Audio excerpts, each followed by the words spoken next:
In this episode of Order Within, I sit down with life coach Lewis Morris to discuss the challenges and complexities of navigating our modern world. We delve into the concept of masculinity, exploring what it means to be a man in today's society and how important it is to align our values with our actions. Lewis shares life lessons and personal experiences, from his challenging relationship with his father to how he aims to help others through life coaching. This is a journey that he's been on since a very early age in his life. It's an episode full of wisdom to apply in our daily lives. So let's get into it. Hello, and welcome to Order Within, navigating a world of endless chaos and crisis. Many of us are experiencing inner turmoil, insecurity, anxiety, fears, and isolation. These feelings are only being amplified by news cycles, social media, and never-ending political madness. How do we find our way out of the chaos? How do we find strength within ourselves? How do we find meaning in a world driven by materialism? These questions and many more I aim to answer on the show. My goal is to be a trusted guide on your journey to selfhood. May you find what you seek.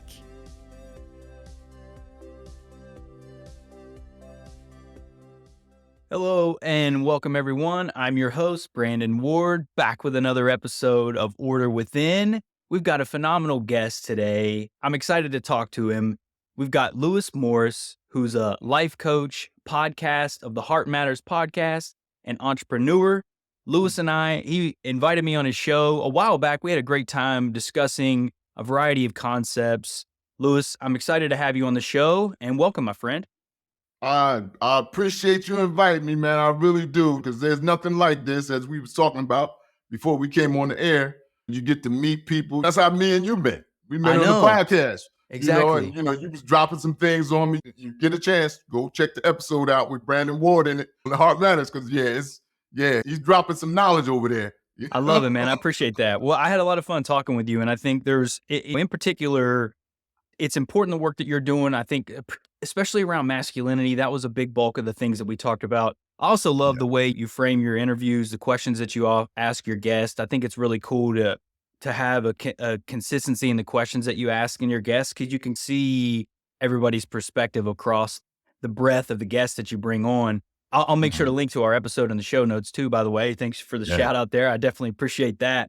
But Lewis, you've been a life coach since 2018, I believe, correct? Yeah. So you're 5+ years in. Yeah. But you giving relationship advice was nothing new to you, right? It kind of naturally fell into you. You've been doing this since you were young, huh? So maybe give a little background on kind of what got you into it. So what happened when I was like 13, people in the neighborhood started coming to me. Maybe because I had 4 sisters. I was the only boy with 4 sisters. So maybe it was because of that. I don't know. I know, but I didn't know then. So people would come to me and be like, look, my girlfriend, she don't want to spend time with me. How can I get her to spend time with me? And these are people like my age, 13, 14, 15, like this, right? And I would just give them some advice, and they'd come baback to me and be like, look, what you told me at work, okay. I didn't think, I didn't know I could charge for it, back then, so the girls would come to me, look, my boyfriend, he's acting up. Say, how can I get him to straighten up? And then as I got older people started coming. Especially older women, they would come to me. Yeah, I was like 17, they would, women like 34, 35, they come to me. Yeah, my husband, I don't know, and I was just, Interesting. it's a gift, it's a gift to be able to, for one, to have people to trust you with that type of information, not knowing, whether you're qualified to be trusted with that information. I didn't look at it back then. I was a kid, But now that I think back, and I'm like, wow, these people trusted me with this delicate information, And I was just a kid. But it's a gift. God blessed me with a gift. So I try to share it, and people just talk to me. It still happens. The building that I live in, people just tell me things, and I keep it. That's another thing. When people entrust you with information like that, you should keep it. Don't start spreading around and using it for gossip and stuff like that. That's a bad look. That. So I didn't even do that as a kid. I just kept it. I would give them what I had to give them, and I would keep it to myself. So I've been really blessed, man. I'm so fortunate and blessed to be alive and doing what I'm doing. So I just want to try to elevate and do some things better, especially with the upcoming new year.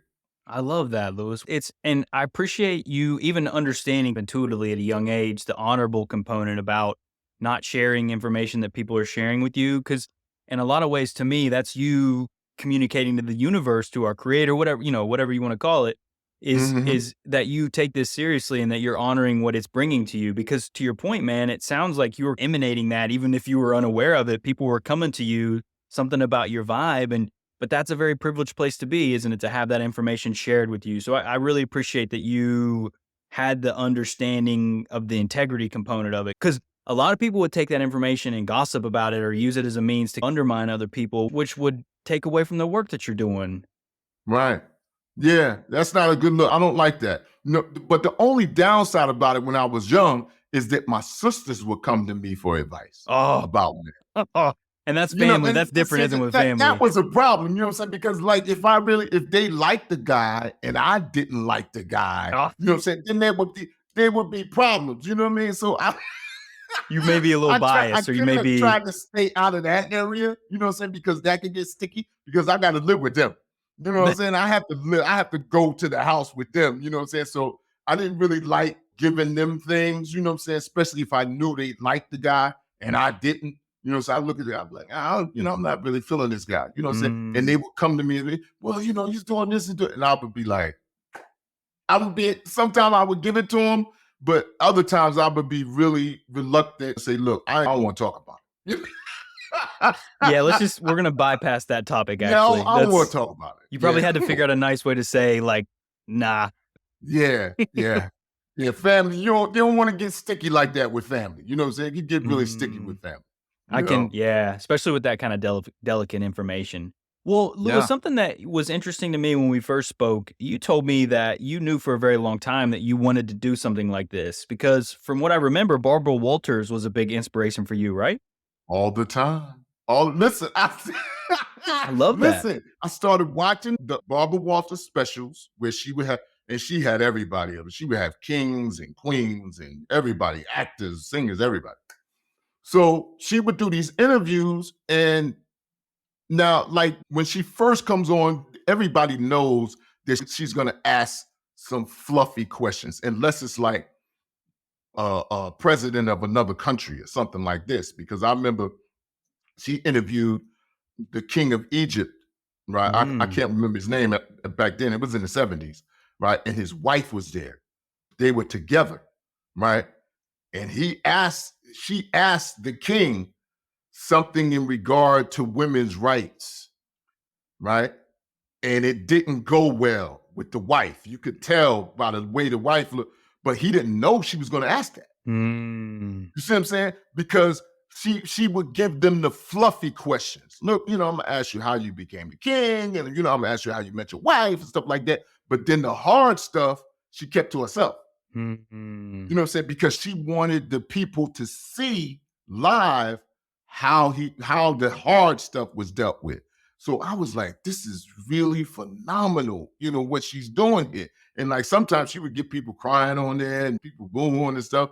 And then the last one I remember watching was the one with Mike Tyson and Robin Gibbons. Mm. I don't know if you saw this. I don't know if I have. It's probably been a long time, but I It's don't know. phenomenal. It's phenomenal, right? Mm. Now first she started with the fluff questions. And then she asked them. She asked both. She asked it in a general way, but she was talking to Robin.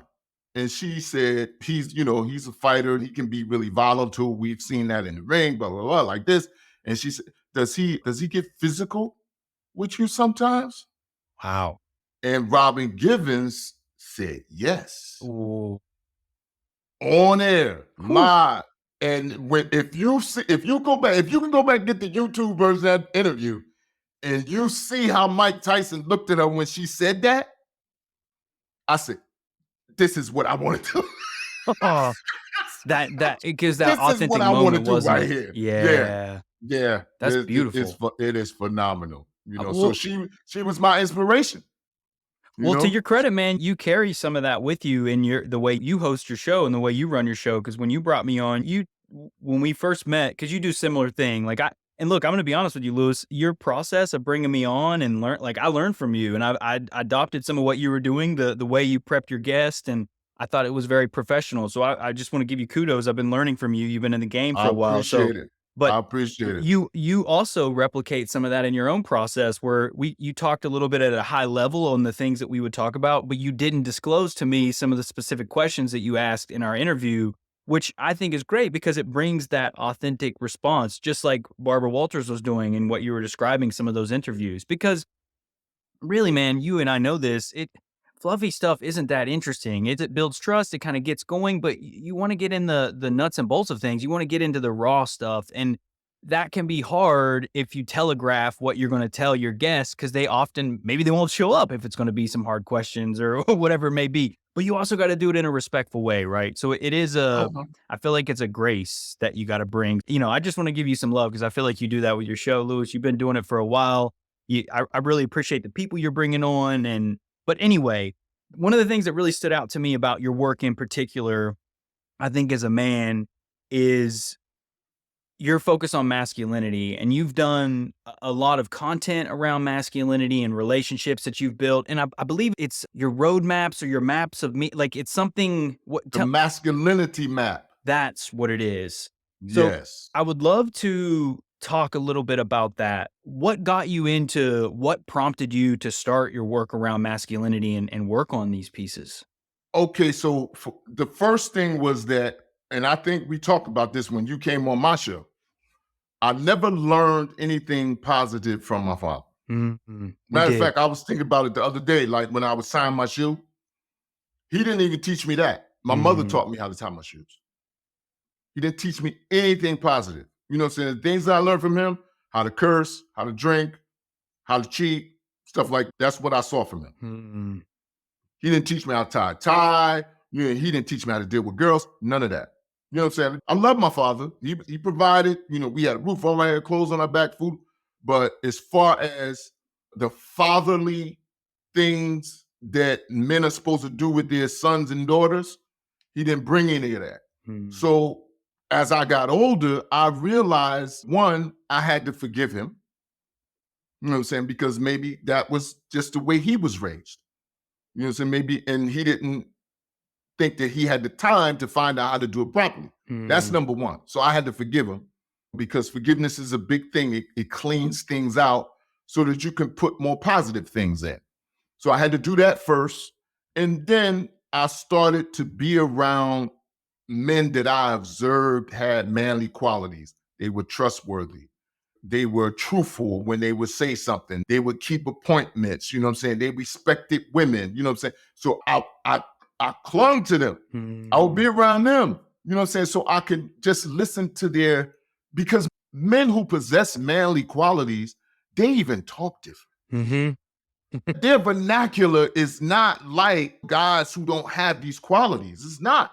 You know what I'm mm, saying? And like women may not recognize it unless they've been around manly men all their life. But there is a speech and a decorum that mhm, real men have, you know what I'm saying, that is different from men who don't have these manly qualities. So I said, well, let me start adopting some of these things like that. mm, Let me start doing some of these things. Then I read some books and stuff like that and got some layers. But now that I have these nephews and they are not being taught mm, the manly qualities that they should be being taught because their fathers are not on it like that, I have to try to do the best I can. I was over my niece's house the other day and I was talking to one of my nephews. And she told me, he didn't tell me, but he was there. She said that he had a girl, he's 13, had a girl come over to the house and he snuck her in his bedroom window. oh boy. I said to him, I said, look, I said, you don't have to listen to me. I said, but I'm gonna say this because I'm here. I'm your uncle. So I'm gonna say it. You don't have to listen though. I said, don't do that.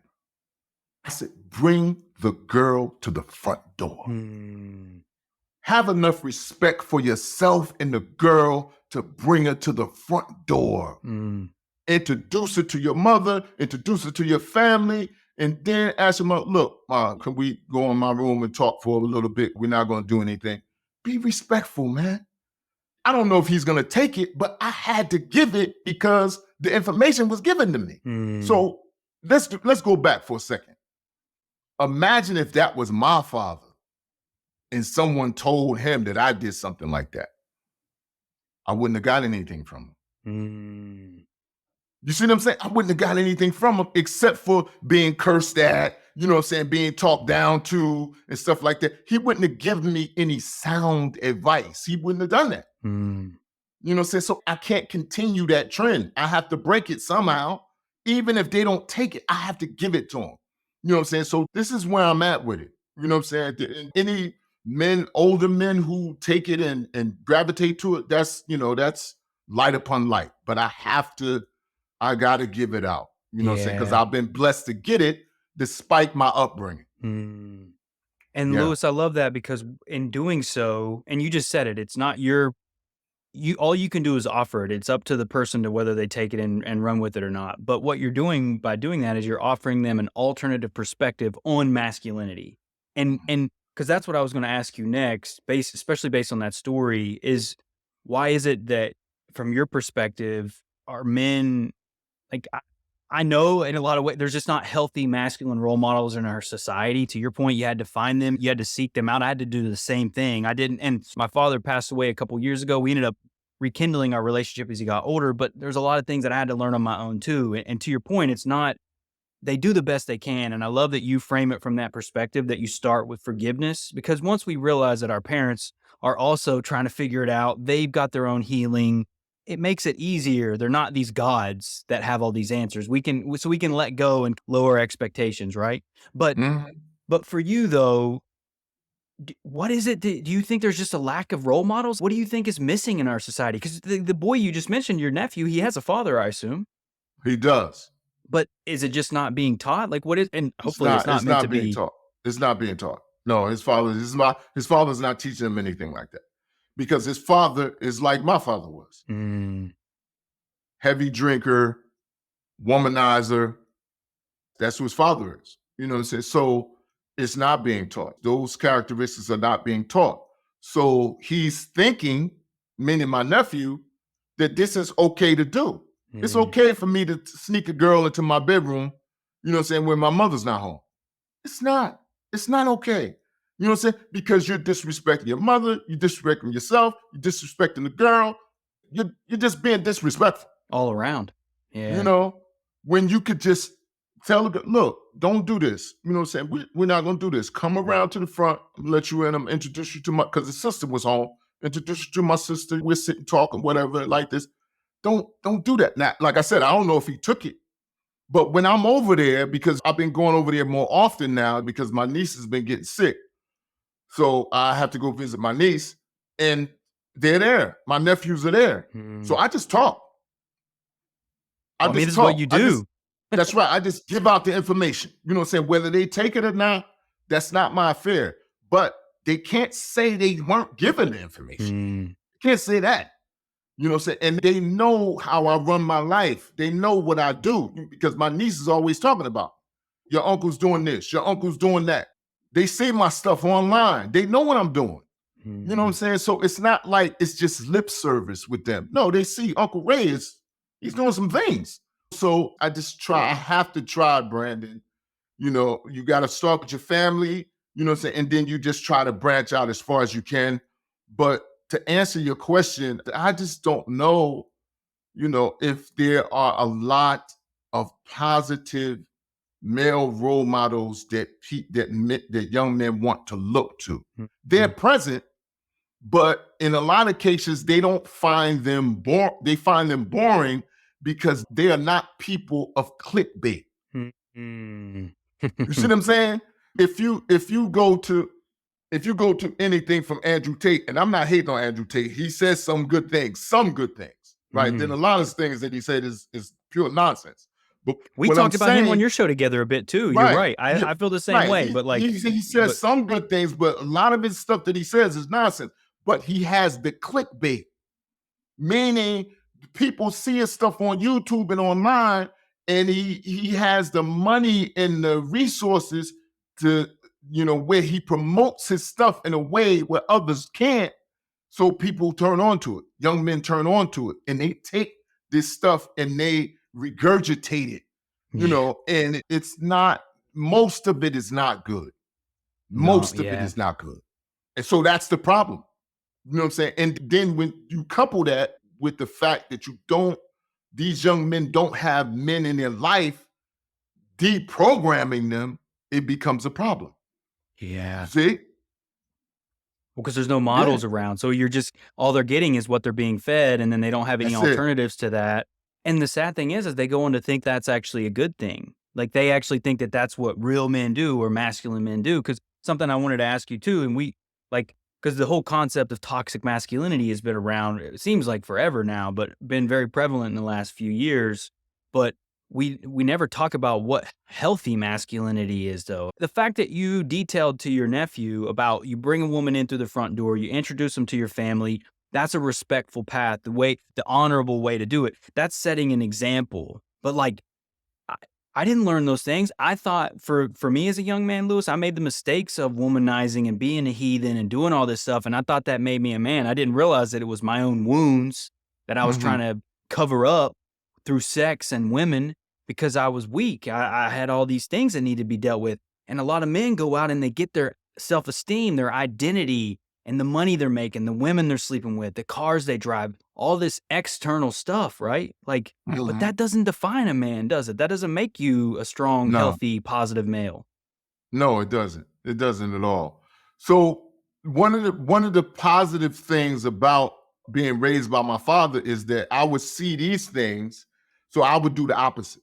Mm, So I wouldn't sneak around with women. My mother and father always knew the woman, the girl that I was seeing. And I always had one girl at a time because mm, I never cheated because that's what my father did. mm, So I never cheated on girls. I would have one girlfriend at a time. And they would always know. I would bring the girl to the house. Look, this is my mother, said this so and so, like this. So they would know. So it's not like I'm giving my nephew advice that I never implemented. No, this mm. is what I did when I was 13. I brought my girlfriend to the house. Look, this is my mother, saying this, this is my father, he's my sisters, like this. And one of my girlfriends, she became like part of the family. She just she's just there. So I come home, she's just there. You know what I'm saying? Whether you like it or not, I guess, huh? Yeah, she's there. You know what I'm saying? Because my mother and my father, they know her, you know what I'm saying? They know she's with me. It's no problem. You know what I'm saying? So, and this is what I want from my nephews. So I want my nieces to be respectful young ladies, but the men are really struggling, man. They are really struggling out Mm, here with what it looks like to have masculine, because we're getting messages from men and women that are not good. mm. You know what I'm saying? We're getting, it's not just the men that are giving the young men messages that are good, it's women too. Can you Women expand are on that, giving, Lewis? Can you expand on that a little bit if you don't what mind? I mean is that when you hear that the man should be overly emotional. Mm. This is problematic. I had an individual on my show. His show is coming up. I ain't gonna tell you who he is. I ain't gonna put him out there. His show is coming up though. And he said, and we talked about this at the beginning, right? He said that if someone passes away in the family, right? And there are people at the funeral or whatever, and at the wake or whatever, and they're really bawling and they're losing they're pulling their hair and everything like this here, and he's just going crazy, right? So I said to him, I said, I don't think that the men should be doing that. I said, because the men are supposed to be responsible for the people that are there, regardless of whether they lost some. They can cry. I'm not saying we're not supposed to cry. I'm not into stoicism. That's not my Mm. thing. Mhm. You know what I'm saying? If we're grief stricken, even as a man, we're allowed to shed tears. We're allowed to feel sorrow. We're Yep. allowed to feel grief. Nothing wrong with that. But to lose control is another thing. That's something else. You know what I'm saying? That's something. And he just argued with me like, this is okay. It's Mhm. okay if the man wants to do it. I'm like, who's gonna control who's gonna keep the room, who's gonna keep the room in control if all the men and the women are If and everybody's losing their minds I emotionally. kind of backed up off it. What I'm saying is the point that I'm making is that there are certain masculine qualities that are mainstays. One of them is patience. Mm. Even during times of tragedy and grief, a man should have a certain level of patience where he controls himself. Yep. He doesn't get out of control. You know what I'm saying? Because he still has to manage and be responsible. That doesn't leave him. It doesn't leave him because somebody passed away. He still has to be responsible. You know what I'm saying? And he has to. But this is what we're getting. You know what I'm saying? Either we're getting the stoicism or we're getting, oh, it's okay, you know what I'm saying, for you to just, and it's not. So we need somebody, we need some people to bring people to the middle. Matter of fact, That's I'm about to have this fantastic author on. Her name is Jody something. She wrote this piece about uh oh, what nice. real manhood looks like. She Mm. wrote a piece From a on woman. Medium. I love that. It is so I couldn't find her email, so I messenger on Medium and said, look, I gotta have you on the show. So I Mm. talked to her a couple of days ago. She agreed to be on. It is a phenomenal article that she wrote about masculinity. It's phenomenal. I don't agree with all of Well, sure, yeah. You it. probably, I mean, Yeah, I don't agree with naturally. all of it. You know what I'm Yeah, saying? But we're gonna get into that on the podcast. I told her, I yeah. said, look, I just want to come on, have you on to talk about this article. You know what I'm saying? And I said, there's not everything that I agree with. I said, but I want you to read the pieces that you want out. And if there's some things that I disagree with, we'll discuss it on the show. Mm. She agreed. I love that. That's what Yeah. you can do at the end of the day, right, too? It also models how to have healthy discussions too by doing that. I think Yeah. it's not good to just parrot or agree with everything everyone has to say, right? It's because if you don't have any integrity of your own. That's right. But Yeah. Lewis, I love though what you're saying at that funeral example because look, I've always been a very deep feeling man, and that's something that I've had to tussle with throughout my life. And as I've gotten older, I've realized it's a blessing because I've learned to anchor myself in my masculine energy, though, in my stability through my faith. But when you talk about that trust, it's in you we are men in my mind, it's our responsibility to create that stability. That stability is what when you were saying that to me, that's what I was thinking is stability too. Like, bro, when I lost my dad, man, I was emotional out of my mind. I cried a little bit of tears at his funeral, but all the Oh, women, all the people around me were a loss. I was anchored. I knew that I had to do that. But bro, you better believe when I got home that night and I was in the shower and all those and it was my I broke down, man. I let it rip to your point. mm-hmm. Like it's not you, but that's the point of control, of maintaining that integrity within ourselves, offering that stability as men. It's very important that we bring that anchor mentality to what we do. I think because the people around us look for that. And I think Mm-hmm. that to me is a sign of a leader too. And it doesn't mean that all men are leaders or need to be, but if you want to be a strong man, I think that's a component of being an authentic, healthy male is leadership and being strong and having that emotional control when you need to, right? I love that you Yes. said that specifically.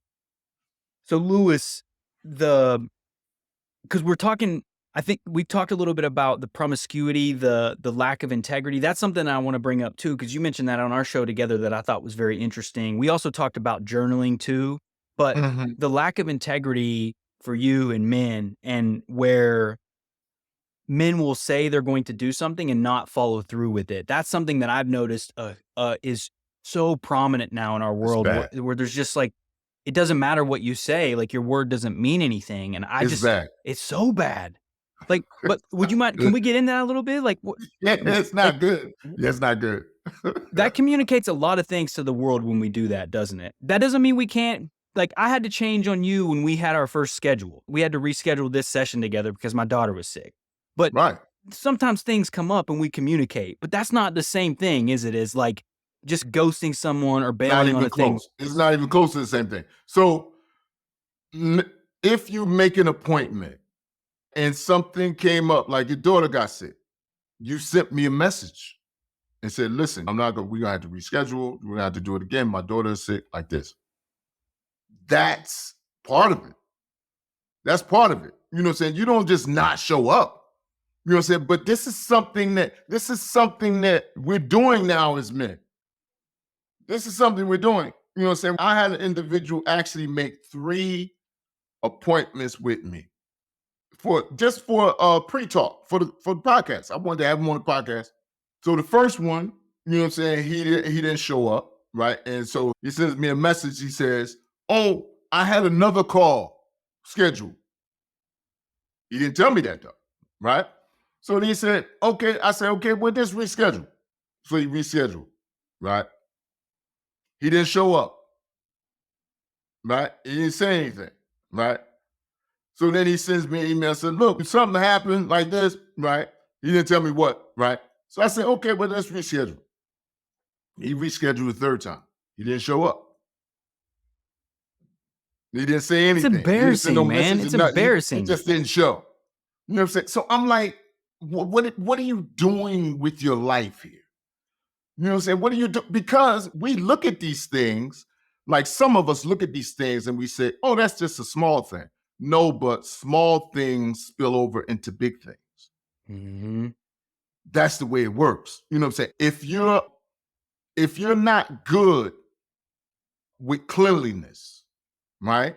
If you're unorganized in your office space, your apartment, or your house, it's going to spill over into other things. You're going to be unorganized in other areas. It's just human nature. That's the way we are as humans. So if you're like this in one area, you're going to be like that in another area. You know what I'm saying? So it's not a small thing. It's a big thing because you're breaking your word regularly. Mm-hmm. So now you've become accustomed to being a liar because that's what that is. Let's call a spade here. You know what I'm saying? You're lying now and you're doing it regularly now. You know what I'm saying? Where it's like, it's no problem for me to just, I'm going to make an appointment, but I can back out at any time, you know what I'm saying? Because I want to. I feel like going to the beach instead of keeping the appointment that I made. What is this? Where are we getting these things from? You know what I'm saying? And that's my question. You know what I'm saying? I wish he would have got back in touch with me so I could just ask him, where did you get that from? Like, why are you doing that? Yeah, where did this come from? Well, Lewis, it's interesting because what people don't realize, and that this gentleman is specifically like, that's not honoring ourselves, and that's breaking our own self integrity. And whether we acknowledge that or not, that's creating a broken cycle within us. And as you said, it's allowing us to say we can be dishonest about the way we operate in the world. And that's the way we train ourselves to say this is okay. And then we come up with all these justifications for whatever it was. I'm sure the guy had a million reasons why it was valid for what he was sending you. But the reality is he's only deceiving himself, and it's only going to impact his ability to grow and progress in the world in a meaningful way, isn't it? Because that's what it does.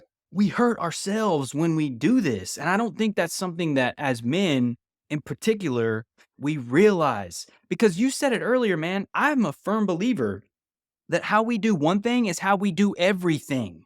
So just to that point, if you operate, maybe you're just bailing on a podcast to this guy, but dude, you're operating that way in every area of your life, and it's impacting your ability to reach and grow and progress. But it's very common. I see it all the time. My wife and I talk about this constantly, Lewis, how like it's a bummer to me that quality seems to be sliding with a lot of things. How you have to follow up with, you're paying people to do certain things, but yet you're the one following up, and it's just weird. Like, do we have insane expectations, or is the integrity of the world sliding?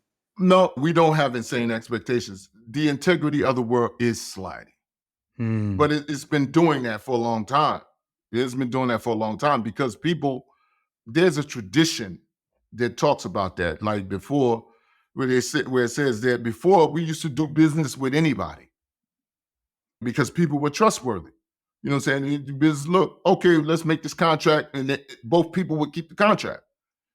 But then he said, the individual said, well, now I only do business with so and so and so and so because the other people aren't trustworthy. You can't trust them anymore.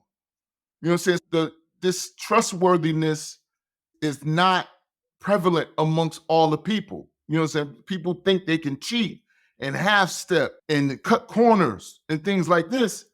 And it's not a good thing. You know what I'm saying? It's not a good thing because then, and word spreads. It's not like word doesn't spread. You know what I'm saying? You can text people and say, look, don't do business with so-and-so. So-and-so ain't. As a matter of fact, I got a couple people on my list like that. I had a couple people on my list where people be like, well, do you think I should get so-and-so to do so-and-so? No, don't mess with so-and-so. So-and-so ain't gonna do, nah, he ain't gonna get the job done. Don't mess with him, you know, because I already dealt with him. You know what I'm saying? So I know, I have firsthand knowledge. It's not supposition here. I dealt with this individual. He's not gonna keep appointments. He's not gonna do the job correctly. You know what I'm saying? You're gonna have problems on him. Go somewhere else. You know what I'm saying? So this is the time that we're living in. You know what I'm saying? This is the time that we're living. Now, mind you, all we can do is put the information out. Right. That's why this is one of the reasons I love this here. Or we just put the information out. You know what I'm saying? People can take it or not take it. But we fulfilled our responsibility. We put the correct information out for the people who want it. That's what's important. Look, I'm in this rant with this because I'm ranting, right? So I read this book. One time, right? It was by a scholar who passed away in the early 2000s, 2009, right? And he wrote a book about good character. And there's a quote in the book where he says, evil has increased and so has good. I said, so I read this paragraph like 12 times before I understood. So I kept like, when you read a book and you don't get that piece that's there, so you go back and you read what came before it, and then you read what came after it. So I just kept doing it. And I did it like 12 times. And then I got it. What he was saying is, because evil has increased, it is our responsibility to increase in good so that the good will increase. That's what he was saying. You know what I'm saying? No, evil is increased, so the possibility of good has increased if you increase in doing good. So it became my mantra. This is what I'm doing here. This is what I'm doing. You know, so I just want to do some good. You know what I'm saying? I do enough wrong. You know, I've done enough wrong in my life. I'm 57 years old. I've done a lot of wrong. I just want to do some good now. You know what I'm saying? I want to help people be better. You know what I'm saying? My family, my loved ones, my community. You know what I'm saying? It's a lot going on that's negative. You know, you get that anywhere. You know what I'm saying? But if you give people good and it affects them in a good way, it changes people's lives for the better. So this is what I'm trying to do. I love it, Lewis. Truthfully, man, you're a testament to that work. You're living that truth in that sense. You are doing the good work. And you're right, because universe, there's intelligence, right? In our creator, there's balance to everything. So as the darkness rises, so to speak, so does the light. We got to counterbalance that stuff out. What, if you can remember, what was the scholar in the book you were referring to, if you can remember? His name was Muhammad ibn Salih al-Uthaymeen. He was a scholar from Riyadh, right? And he was teaching in the Islamic University of Medina, and he wrote a book about good character. Actually, it wasn't a book. It was a series of lectures that he gave in the masjid. It was a series of lectures, and they took it and they transcribed it and they put it into a book, and it was about good character, the difference between good character and bad character, right? And he put that quote in there, you know what I'm saying? And the book is phenomenal. The whole book is phenomenal. But just that quote, when he said that, I said, I got to figure this out, you know what I'm saying? Because I didn't get it at first. But then once I kept going back and reading that section, it came to me. This is what he's saying. No, in order to counteract that, you got to increase in doing good. You have to. You know what I'm saying? If you want good, then you have to increase in doing good. You can't be complaining about the evil that's going on, you know what I'm saying, but you're contributing to it. You know what I'm saying? Now, if you're complaining about the evil that's going on, okay, well, do some good to counteract the evil that's going on. So it became my mantra. This is how I try to live my life on a daily basis. It's phenomenal, Lewis. Well, truthfully, man, a lot of people, like, I was in the political space for a while before I got into doing the podcast that I'm doing now. And thank goodness I got out of it because it was exactly that. It was a lot of griping about the negativity, the bad things that were happening in the world, but no one's working towards solutions. No one's working towards remedying these things. They're only pointing the finger and demonizing other people or judging other people or whatever it is, right? Mm, You don't change. You can call out certain behavior that says, I don't agree with that. Here's the counter to it though. Like you can't right. just be a negative person saying, oh, that's bad, that's bad, that's bad, and then off for nothing to your point. I love that, man. And Lewis, we haven't known each other that long. I'm really thankful that we met. You reached out to me a while ago to do the show, but we've interacted a few times. I see the quality of content that you're producing, man. You're living true to that mission, and it's very inspiring. I'll make sure to link to that the scholar that you mentioned in the show notes too. I'll make sure to link to your masculine series as well. I am Yeah. curious for you.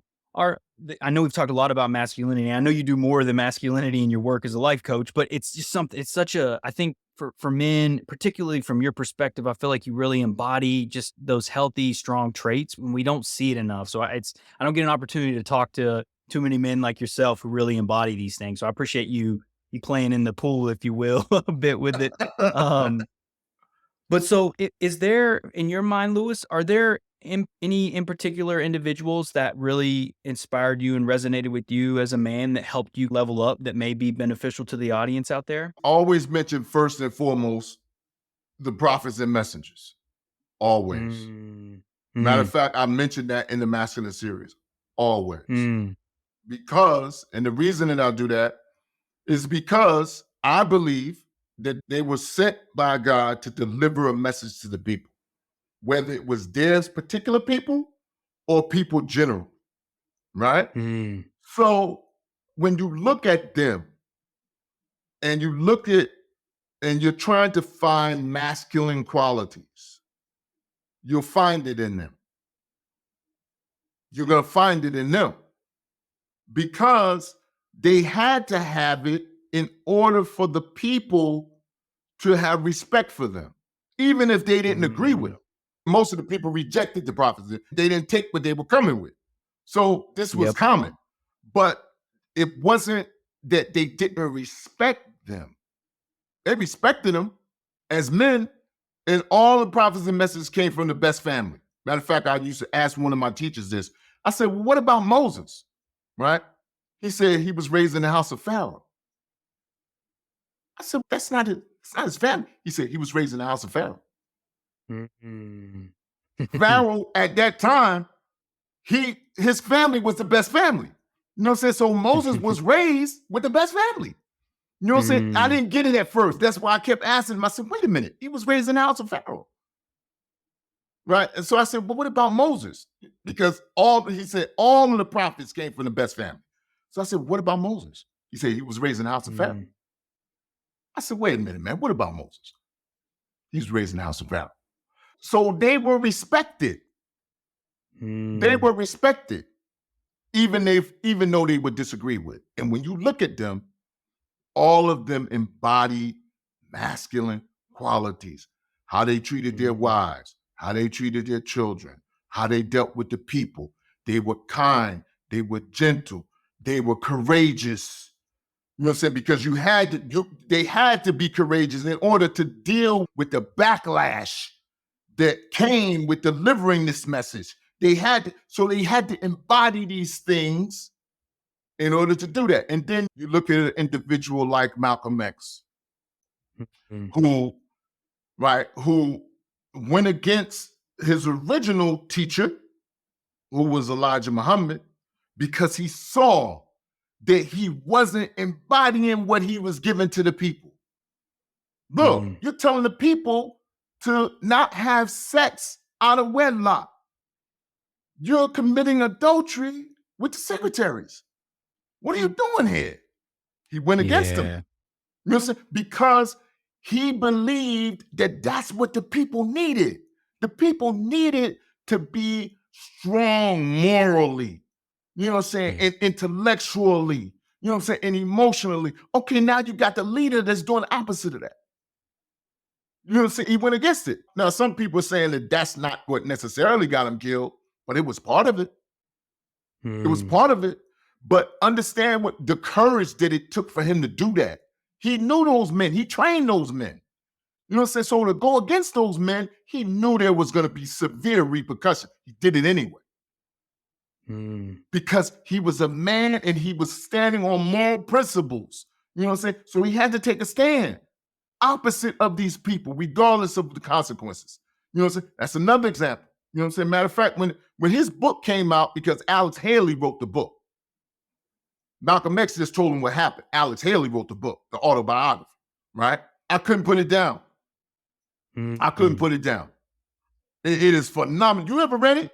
Have I you read haven't. ever No, read I'm the gonna have to read it autobiography? now. You got me. Phenomenal read. It's phenomenal read. I couldn't put it down. So he tells you about his evolution and all of the stages that he went through from being a drug user and a robber and a stick-up man and all this stuff. And it is phenomenal. I was like, this is phenomenal. This is phenomenal here. He was definitely an example of what masculinity should look like. No doubt about Mm. that. No doubt about that. You know what I'm saying? Because, and another thing that I don't know if you saw the movie that Spike Lee made. Did you see X? Yeah. Yep. It was a while Okay. ago though. Yep. Yep. So one of my favorite scenes in the movie is when he had the argument with his wife Mm. about what Elijah Muhammad was doing. They yelled a little, Mm-hmm. they Yep. screamed a little, right? And Betty was a consultant. She consulted Spike Lee on the movie. So at the end of it, she told him, she said, look, open your eyes.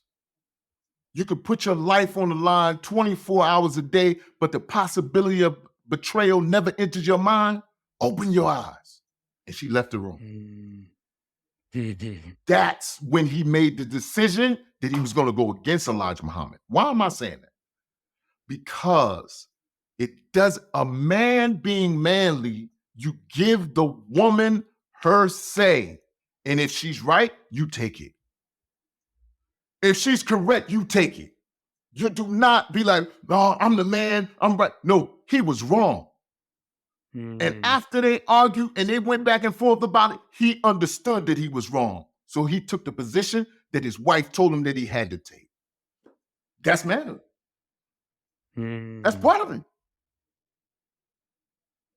So That's those are powerful, just a Lewis. couple. No, that's amazing, brother. I really appreciate you sharing that. I think, and there's so much power in that. I think the big overarching component of what you're talking about is how important it is to align our values with our actions. And we can't say one thing to the world and then in our private lives do other things. It's not integrity.